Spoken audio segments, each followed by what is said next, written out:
Y algo que no había comentado es que todo esto aplica para disoluciones acuosas con una molaridad menor que 1.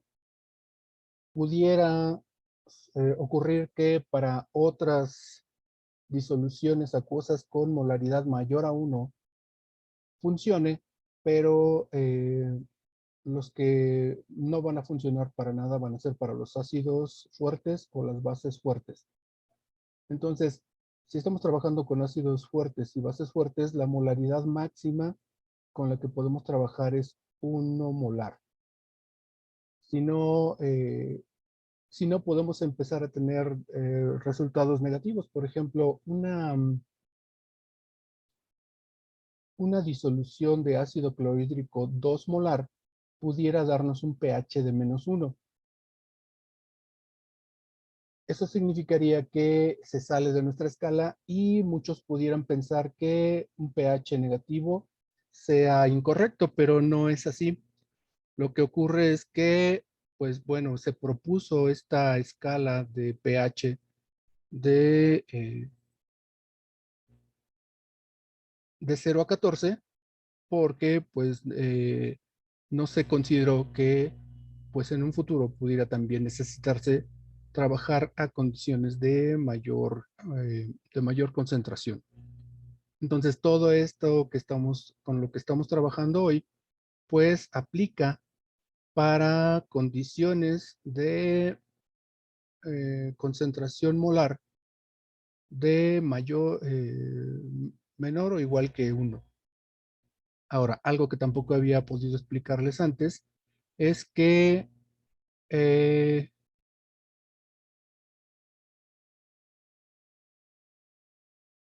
la escala de pH pues va de 0 a 14. Y como vimos en los videos anteriores,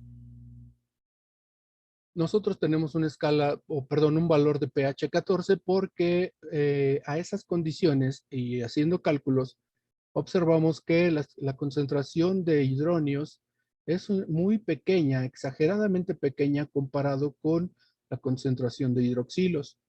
Cuando tenemos un pH igual a 7, es neutro y correspondería a la disociación exclusivamente del agua. Entonces, cuando el agua se disocia eh, por sí misma, pues hay concentración de hidronio e hidroxilo en la misma cantidad. Y esa siempre tiene que ser 1 por 10 a la menos 7.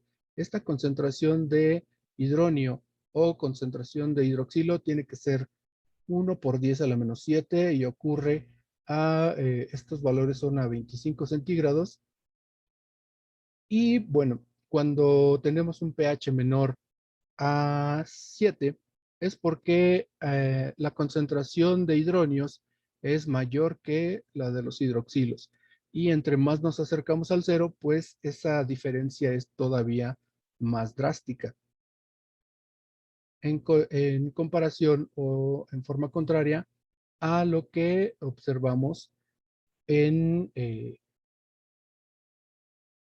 en nuestra escala o nuestro valor 14 de pH, donde es una concentración muy grande de hidroxilos y una concentración casi inexistente de hidronios.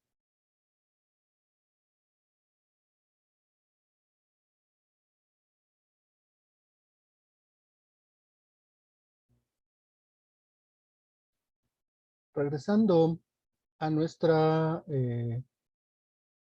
presentación acerca de las reacciones, pues nosotros también podemos calcular la constante de basicidad o pKb. Bueno, la constante de basicidad sería Kb y su valor de potencial de constante de basicidad sería pKb.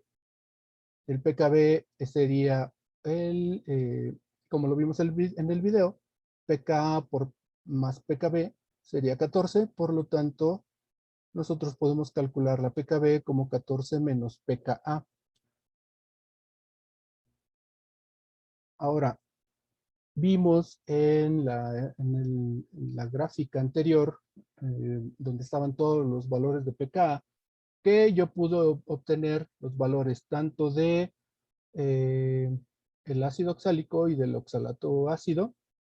Y si ustedes observan esta escala de pKa, hacia la izquierda van a estar las especies que son ácidas, es decir, las que tienen la capacidad de donar o ceder un protón o varios. Y en la parte derecha de esa escala tenemos a las bases, y esas bases son las que son capaces de aceptar un protón. ¿Ok? Entonces, del lado izquierdo están los ácidos o la especie ácida, y del lado derecho está su base conjugada después de haber, perdón, es después de haber cedido el protón que estaba que tenía disponible para ceder.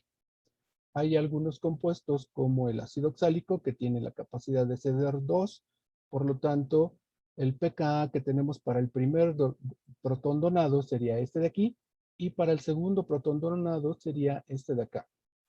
Si nosotros tenemos ácido oxálico que es capaz de donar 2 protones, entonces su base sería el oxalato.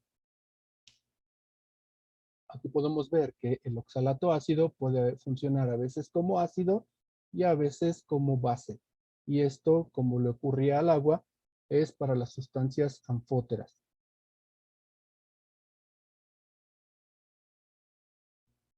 Ahora, yo puedo interpretar esos resultados que veíamos en la parte anterior, en esta gráfica.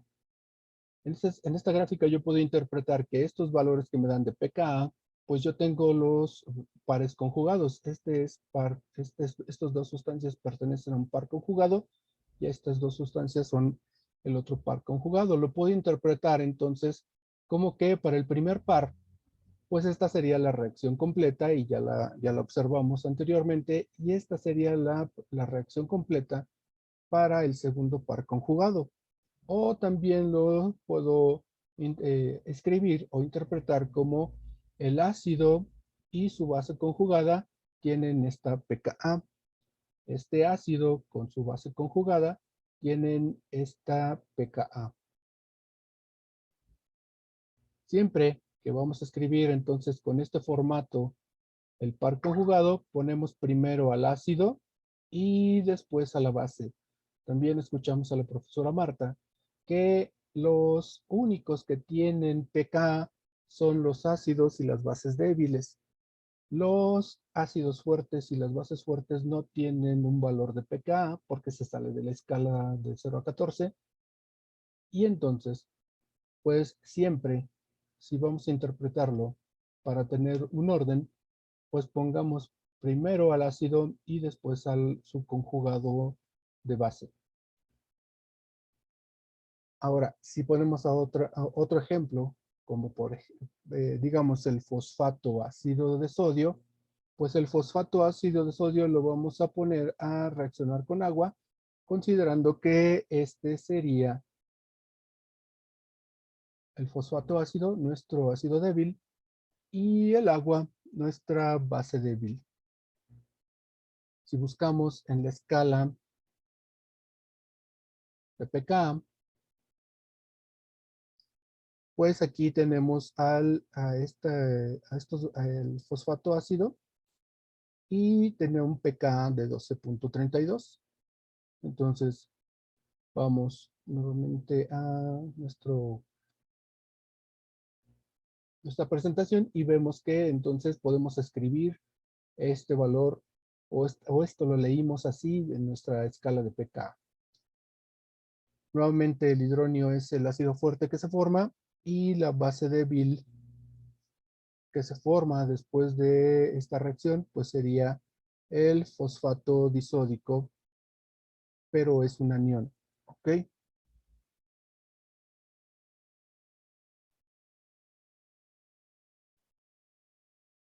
Si hacemos entonces el cálculo de la constante de acidez, sería con esta fórmula. Y bueno, nosotros tenemos el valor de pKa y podemos obtener entonces cuál es el valor de constante de acidez. Si quisiéramos saber cuál es la constante de basicidad de ese mismo fosfato ácido de sodio, pues entonces solamente al 14 le restaríamos su pKa y nos da como resultado 1.68. Si queremos conocer entonces la constante de basicidad, pues nos da 0.021. Ahora, el fosfato ácido de sodio tiene un protón para transferir, pero también aquí tengo un errorcito, aquí debería decir fosfato diácido de sodio. El fosfato diácido de sodio tiene también, en realidad tiene dos hidrógenos para compartir, pero vamos a suponer que nada más va a transferir uno y entonces nos queda como el anión fosfato de sodio e hidrógeno. Lo buscamos entonces en la escala de pKa y pues tenemos que estar en el 7.21. Entonces vamos a buscarlo y en el 7.21 en la parte más baja, aquí tenemos entonces el fosfato diácido con una pKa de 7.21 y bueno, nuevamente identificamos cuál es el ácido débil, cuál es la base con la que va a reaccionar, cuál es el ácido que produce y cuál es la base conjugada de ese ácido débil que pusimos a reaccionar con el agua.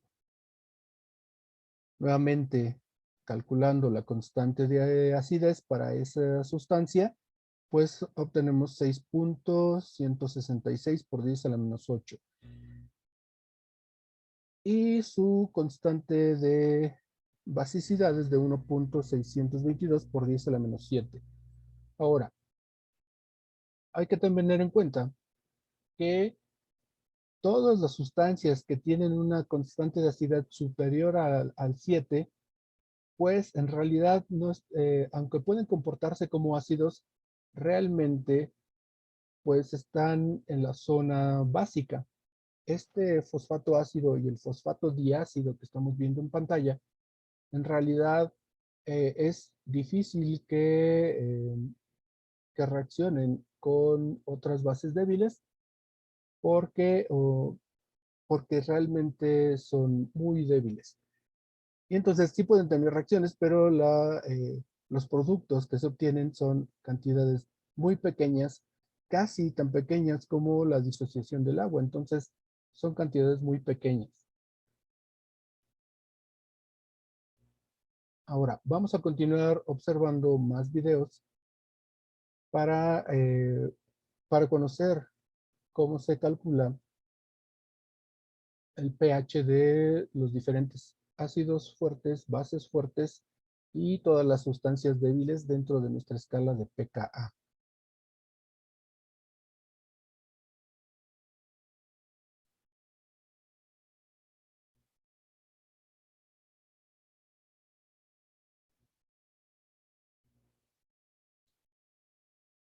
Vamos a ver este problema de calcular el pH de una disolución 0.05 normal de ácido nítrico. Yo lo voy a resolver ahora con 0.05 normal. Ahora, ¿cuál es la diferencia entre, bueno, qué vamos a hacer cuando nos dan una concentración que no es molar? Pues transformarla a concentración molar. Siempre debemos, para calcular pH, utilizar concentraciones en molaridad. Y entonces, pues como necesitamos el valor en molaridad, pues la molaridad del ácido nítrico sería 0.05 entre mol por litro, porque el número de transferencia para el ácido nítrico siempre será 1. ¿Por qué es 1? Pues porque solamente tiene un protón para transferir. En las reacciones ácido-base vamos a ver cuáles son los protones que puede transferir un ácido Y entonces, con ese valor de ácido nítrico, perdón, con ese valor de número de transferencia, entonces vamos a hacer los cálculos. Ahora, ¿por qué es el mismo valor en normalidad que en molaridad? Pues para todos los ácidos que tienen un solo protón y para las bases que solamente tienen un hidroxilo, pues se les denomina monopróticos y la normalidad y la molaridad son el mismo valor. ¿Por qué razón? Porque la molaridad la podemos calcular como normalidad entre número de transferencia. Si nosotros tenemos una normalidad de 0.05 equivalentes por litro y lo dividimos entre un equivalente por mol, que sería el valor del número de transferencia para el ácido nítrico que solamente transfiere un protón, entonces el valor sigue siendo el mismo, pero lo que cambian son las unidades. Equivalentes entre equivalentes se eliminan y estos moles que están dividiendo en una división suben multiplicando para tener entonces finalmente moles por litro. Y esas unidades son de molaridad. Ahora, el pH que vamos a calcular es que para cualquier ácido fuerte, pues como se disocian totalmente, ya lo vimos en los 3 ejemplos anteriores, como los ácidos se disocian totalmente, entonces van a formar la misma cantidad de hidronios. Por lo tanto, pues el pH no, va a ser igual a menos logaritmo de la cantidad de hidronios que se formen.